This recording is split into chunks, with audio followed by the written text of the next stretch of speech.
And this is where I say the narrative is going to be huge breakthrough. Trump brings peace to the Middle East. And major breakthrough. UN Security Council adopts U.S. peace plan for Gaza. Okay, so this is the U.S.-led President Trump 20-point ceasefire plan for Gaza that involves, it says here, an international stabilization force to enter, demilitarize, and govern Gaza. It also envisions a board of peace to oversee the peace plan, although not how the board should be composed. And it also Russia and China abstained to allow it to go through. And I think it also is interesting that as the backing of a lot of Arab and Muslim nations, including Egypt, Jordan, Qatar, Saudi Arabia, the United Arab Emirates, as well as Indonesia, Turkey, and Pakistan. Um, it says here that Mike Waltz, the U.S. ambassador to the United Nations, who addressed the council before the vote, called Gaza, quote, hell on earth, unquote, and held up a copy of the resolution describing it as a lifeline.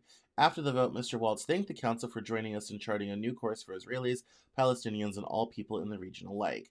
Trump wrote, congratulations to the world on the incredible vote of the United Nations Security Council just moments ago, acknowledging and endorsing the Board of Peace, which will be chaired by me, and include the most powerful and respected leaders throughout the world. Well, we know one person is going to be on the Board of Peace.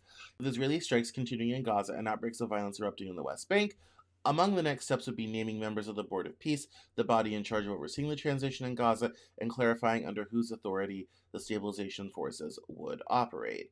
The resolution says that the Palestinian Authority, which partly governs the West Bank, undergoes reforms and redevelopment of the shattered Gaza Strip advances, the conditions may finally be in place for a credible pathway to Palestinian self-determination and statehood. Trump for his personal engagement in bringing the conflict in Gaza to the end, but said the aspirations of Palestinians for a state should not be overlooked.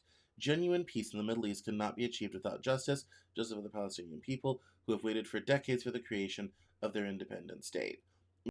The language in the resolution about Palestinian statehood had drawn objections from Israel, with Prime Minister Benjamin Netanyahu stating on Sunday that our opposition to a Palestinian state in any territory has not changed. And this is where I say the narrative is going to be huge breakthrough. Trump brings peace to the Middle East. The Arab world's going to want a Palestinian state. Israel does not.